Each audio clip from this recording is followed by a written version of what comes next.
So OVTA stands for On-Land Visual Trash Assessment. These are surveys that assess the presence of trash, the relative presence of trash, a score of A through D.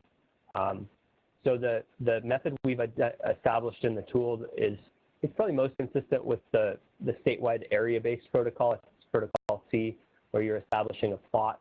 You're assessing the drainage with the area within that plot to develop a score within that area. You could also use this, and Kaysen and company have been using it for the sidewalk transect method as well. So it's flexible. We think in terms of an assessment area, though. An OVTA applies to a certain plot of land. And so there's a few different options for defining the assessment area. You can either just walk the site, drop pins, and the system will figure out what parcels you crossed over. It will give you its initial take on what the boundary of your assessment was, and then give you the chance to refine it by moving vertices, a lot like the functionality you saw in the delineations, the Vertex Adjustment. Once you've established an assessment, you can come back and just repeat that previous assessment without having to worry about making sure that you aligned your plots exactly the same way as you did before. The whole idea is to establish something and then be able to consistently go back and assess it. If you have a pre-drawn assessment areas, you'd like to just go ahead and have us upload before assessments begin, so you can just then field staff to those polygons that are already established in the tool. That's another option we can support. We just need a little lead time on that because it's not currently an upload feature that we've built. It's relatively infrequently, kind of on a one-off basis, and then after they're already in. So all three options are on the table.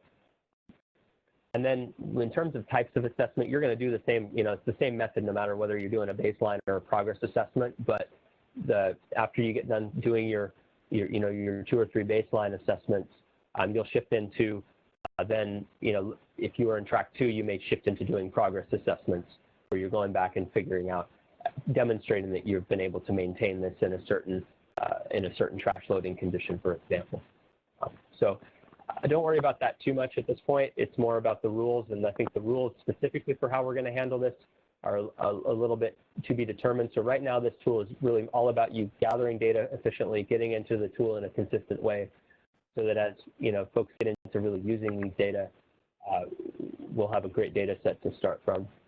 So go ahead and get into another demo here, and so from this trash module homepage, you'll get there by, when you log into OC Stormwater Tools, you'll get there by doing this little drop-down menu and go into the trash module. You'll get here, you'll see some common tasks that apply to trash BMPs. And so one of the ones that you're going to see is the Begin an OVTA button. This is starting you from square zero. It doesn't even know where you are. It doesn't know what you've done before. So this will take you from start to finish on defining a new assessment area and performing an OVTA. So I'm just going to open this in a new window. Gives you little instructions to start with, and then you can go ahead and begin. This is really optimized for a mobile device, so you'll have most of these screens are pretty easy to see on a mobile. So we're going to go ahead and assess a new area, and we'll click on Lisa again and do something in Dana Point, and go ahead and continue. Now, if you're a user that supports multiple jurisdictions, you will have to say what this is. If you're a user that's only within a single jurisdiction, you won't have to populate this. It'll be pre-populated what jurisdiction you're supporting here. And so I'm going to go ahead and it knows I was in Dana Point, so it's going to zoom to Dana Point. We'll go ahead and assess we'll assess the high school, even though that may not be a priority land use. We'll go ahead and assess it. And so if you're in the field, you can just record an observation at the current location. It'll drop a pin where you are. If you're at a desktop like I am, I can't do that. So I'm going to add an observation by clicking here and then clicking on the map. So I'm going to, I'm just going to kind of mimic a site walk where I may be dropping a pin. I can record any notes about that location. I can upload a photo of that location. and upload a picture of my son on his second birthday, which was a long time ago. And then I can keep going, add another observation. I'm not going to drop a picture every time, but you will probably want to grab a picture every location you go, just to memorialize this visit, although you can use this however you want. I'm going to go ahead and just drop my, show my transect effectively on the map, and go ahead and save and continue.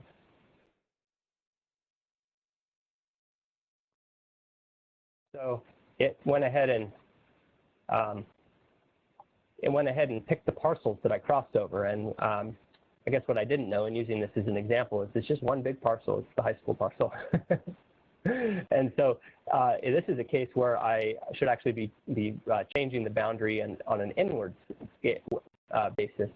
But if I had, only picked a certain number of parcels, but I really intended to assess the neighboring one, and I saw it anyways, I could do things like adding a parcel or removing a parcel, for example. You can just add and it highlights and click again, and it subtracts. So now that I've picked the parcels and I've added or removed at the parcel scale, I can save or continue, and that'll take me to a period where I can start to edit vertices. So I can edit this, and my intent was to really only investigate this area.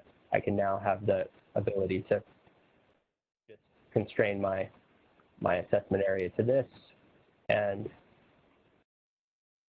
let's assume I assess the front half of this plus the parking lot, and go ahead and click save here, and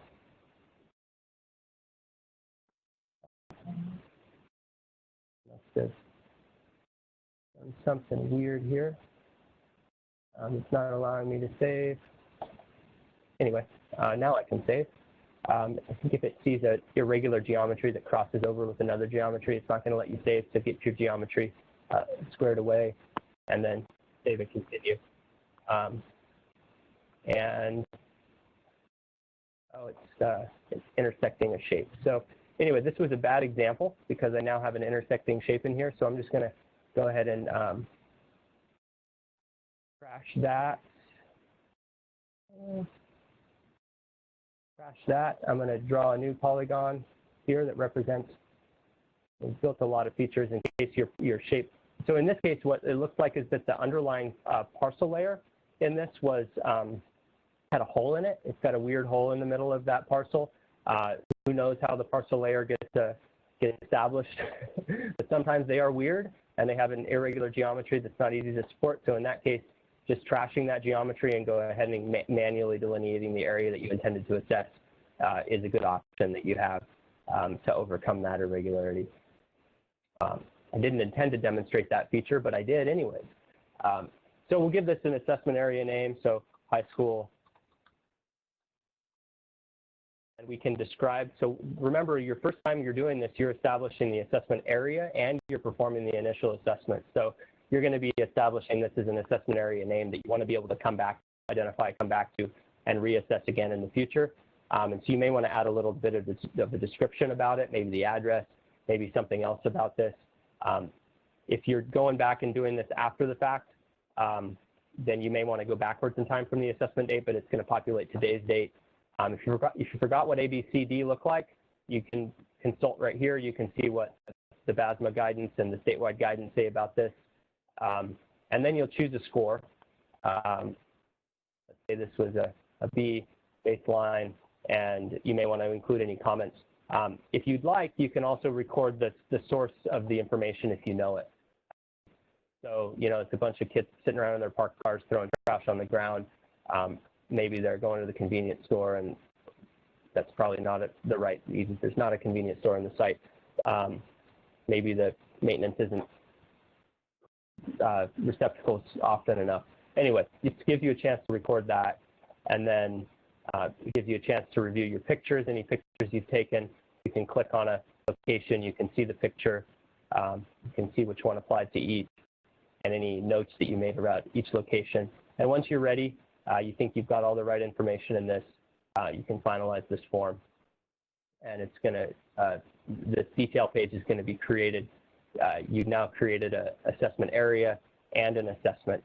So this is saying this is an assessment of the high school test site. It's performed on 7/30. If you want to see all the assessments that were done for this site, you can go here, and now you're going to see the details of that, that assessment site, and you'll start to see a grid log of all the assessments that have been performed here. Right now it's just one, but if we were to go to, like, for example, some of the ones that have been assessed more than once, you'll start to see your whole log of the dates of assessment and the score that was obtained.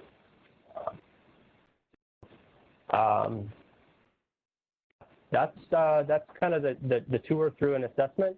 The other way you can get to this is by going to OVTA, view all OVTAs. So this is where you're going to see your individual assessments. You can see the high school one that I just did, shows up there. You can also see all your assessment areas. And so if you have an assessment area in mind, like, you know I want to do HTGR number 61, you know, then we can go ahead and grab that one. And now, instead of having to redefine and select it from a list or anything like that, we're already here. We already know which one we're going for. And so we can go ahead and click this little plus button. We're going to go ahead and start an assessment for that assessment area. And so instead of having to define the area all over again, we know the area. And so now we're going to be able to walk, you know, drop some pins on the map, upload pictures associated with those pins, record a new assessment, a repeat assessment for this area, and save it.